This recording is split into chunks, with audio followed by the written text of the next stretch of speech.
this was we had real activity going on the website here. So I'm going to show you a short movie about this. What the activity was is Expo Jam in Tokyo Dome. It's a snowboard competition, an indoor snowboard competition, the largest indoor snowboard competition, and it was in Tokyo Dome where we can have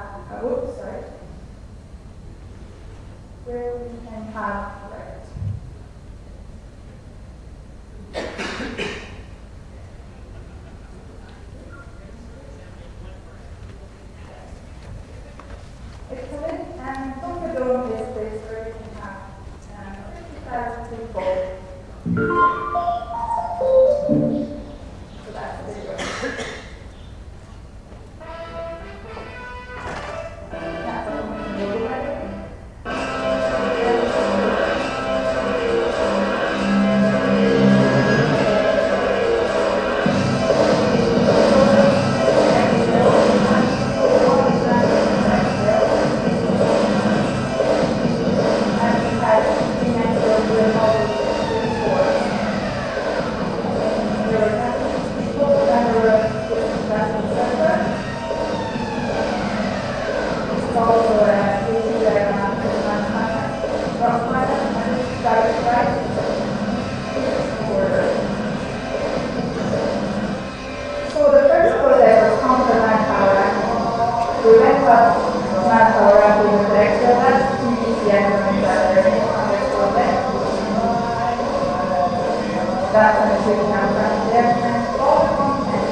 So it's actually a snowboard competition indoor Tokyo,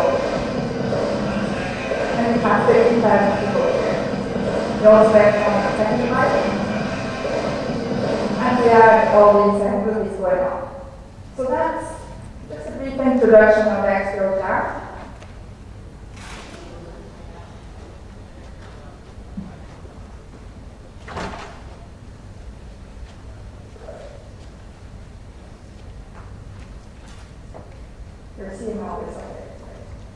So inside this event, what we did with mobile, right, we didn't have anything to do with mobile yet.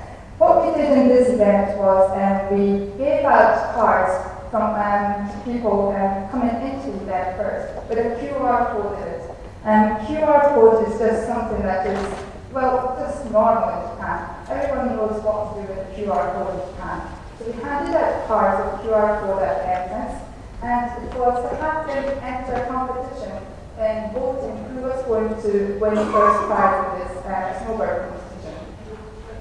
So we gave them out, and few people would just click on the QR code at that moment.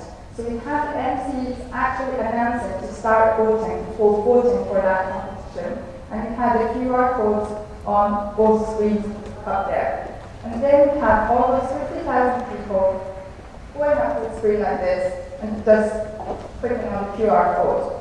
And the QR code would start take people to the voting site.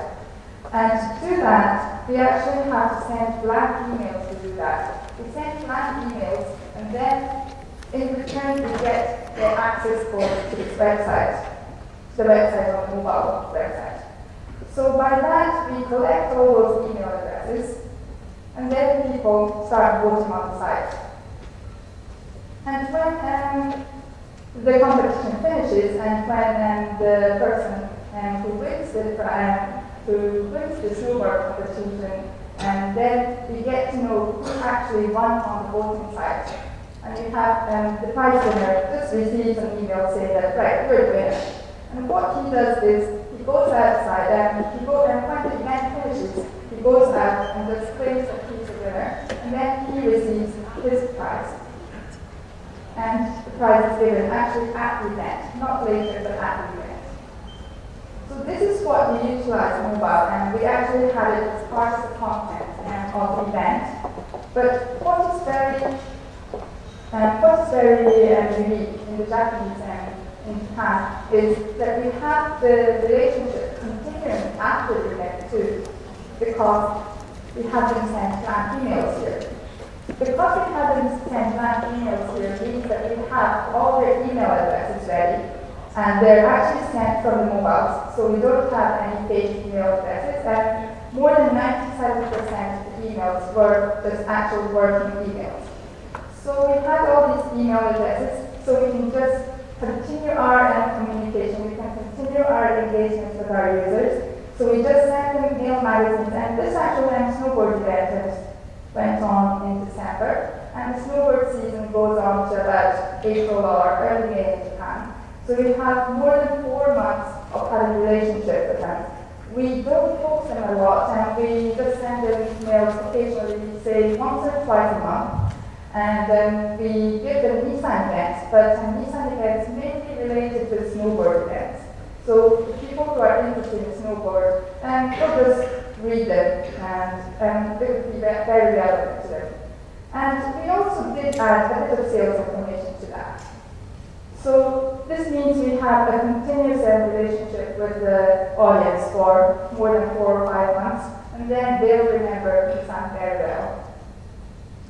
And this is our second showcase, and this is a bit different, and I'm sure you recognize, you won't recognize this, but it's Pizza Hut, for curious. And we had the campaign called Happy Pizza Birthday, and when you call it, when you read it in Japanese, it's Happy Day. It sounds a bit like Happy Birthday.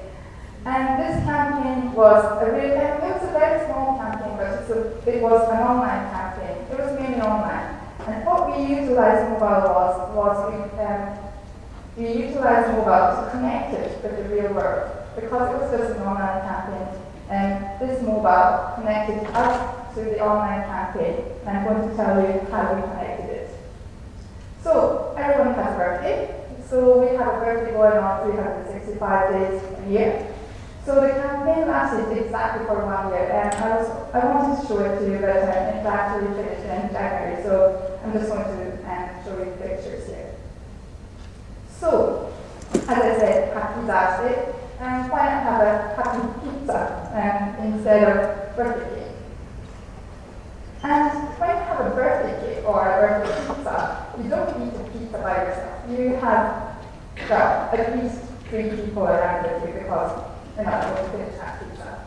So with these 3 or 4 people, it just triggers fire, because you can talk with them, and they'll talk with their friends about this campaign. And this campaign went on quite well. So this is how the campaign site looks like. It says Happy Birthday in Japanese there. And it shows you how to play. You just click there. You enter your name and handle name and actual birthday. And then you get a phone number here and also your ID code.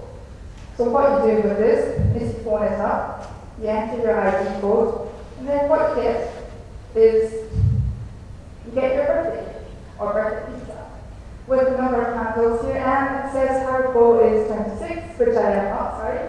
But you get your actual birthday and get the number of candles up there. And what do you do? Oh, sorry, I just found it. What do you do when you have birthday candles up there? You blow it out. And how do you blow it out if it's on a campaign, if it's on a screen like this? What you do was, you've already dialed it up, you already have your ID in it. So what you blow is you actually blow your mobile. This is what you do. And what happens is, because you have your ID code in it, this is actually connected to your online screen here. I'm not really going to, I don't really know about technology very well, but this measures how noisy your blowing was. And it measures that, and if the noise is very loud, then the candle